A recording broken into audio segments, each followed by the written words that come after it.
Distinguidos hermanos de la fraternidad masónica, queridos hermanos de la Asociación de Jóvenes Esperanza de la Fraternidad, familiares e invitados que nos honran con su presencia, amigos todos.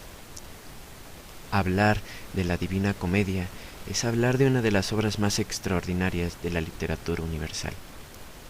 Es hablar de un clásico que cualquiera de nosotros puede tener algo que decir, aún sin haberla leído, y particularmente es un clásico que nos puede dar miedo, porque lo desconocemos, y desconocemos porque nos aterra. Entonces, para alejarnos de ese miedo, durante este ciclo de conferencias que hemos preparado para ustedes, no solo en el marco de nuestro 20º aniversario, sino también en conmemoración del 7º centenario de la muerte de Dante Alighieri, giraremos y hablaremos en torno a este, insisto, extraordinario clásico de la literatura universal. Empecemos respondiendo, ¿quién es Dante? Durante degli Alighieri, o mejor conocido como Dante Alighieri, nació en Florencia, ciudad ubicada en lo que actualmente conocemos como Italia. Solo que aún no podemos hablar de Italia porque en 1265, el año de su nacimiento, Italia realmente era un mosaico de pequeños estados, y no solo eso, sino que a tal fragmentación política se sumaba la diversidad lingüística, llegando incluso el propio Dante a establecer que en Florencia se hablaban nada menos que 14 dialectos, sin que ninguno de ellos prevaleciera sobre los restantes.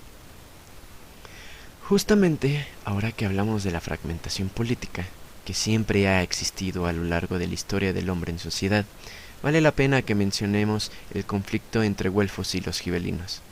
Los güelfos y los gibelinos fueron las dos facciones que se disputaron la política europea entre los siglos XII y XIV, unos a favor del papado y otros adheridos a la causa imperial, respectivamente.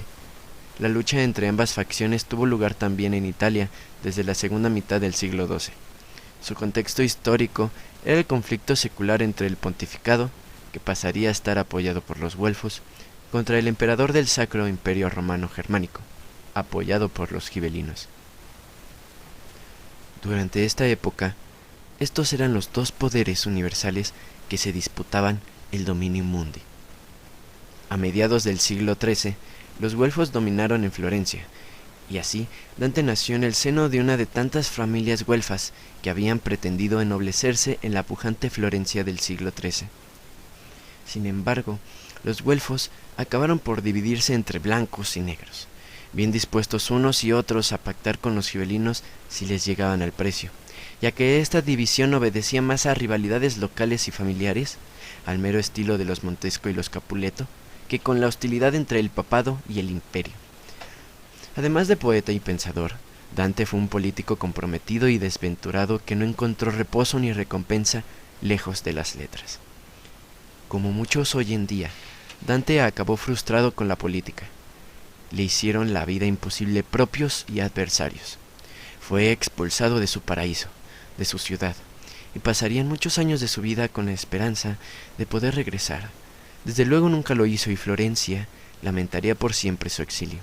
Por esto, Dante también es considerado como el maestro de la literatura del exilio. Aunque finalmente su brillante contribución a la literatura universal ha oscurecido una vida errante y desarraigada, la propia de un poeta que tuvo que dejar atrás familia, fortuna y la ciudad a cuyo servicio había consagrado su vida. ¿Quién fue Beatriz? De forma sencilla, es una de las mujeres más amadas e idealizadas de la literatura. Evidentemente fue una mujer real, que se casó con otro. 9 veces desde mi nacimiento había dado la vuelta al cielo de la luz casi a un mismo punto. En lo que respecta a su propio giro, cuando ante mis ojos apareció por vez primera la gloriosa dueña de mi mente, que fue llamada Beatriz por muchos que no sabían que así se llamase. A la edad de 9 años, Dante se enamora a primera vista de Beatriz. A ella se le identifica ampliamente, aunque no universalmente, como Beatriz Portinari, proveniente de una familia noble florentina que residía cerca de la casa de Dante. Ese día, ella tenía puesto un vestido carmesí y él quedó prendado para siempre. Desde ese momento en adelante, el amor gobernó mi alma. Y desde esa vez apenas si se vieron un par de veces más. Curiosamente, aunque nunca estuvo realmente con ella, el amor que sintió Dante por Beatriz fue inmenso. Tan gentil y tan honorable se presenta cuando alguno saluda a mi señora, que temblando las lenguas se enmudecen y no se atreven a mirar los ojos. Sintiéndose alabar, camina a ella, benignamente de humildad vestida, y parece una cosa que viniese del cielo a tierra por mostrar milagro. Tan placentera a quien la ve se muestra, que el corazón endulza por los ojos, y aquel que no lo prueba no lo entiende, y escaparse parece de sus labios un delicado espíritu amoroso, que al alma va diciéndole, suspira. De este modo, Dante describe el concepto de la donna angelicata, típico del dulce stil novo, en el que sublima el concepto de la mujer divina o la mujer angelical. El poeta la describe como una dama tan bendecida y tan hermosa, cuya voz era tierna, dulce y discreta, una voz de ángel, una música propia.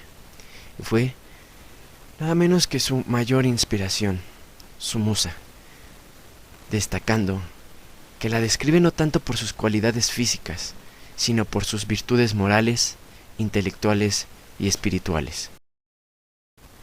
La verdad es que Dante no necesitaba mucho más que una sonrisa para alimentar su amor, y lo que recibía le bastó para escribir una crónica de su relación llamada La Vita Nova o La Nueva Vida.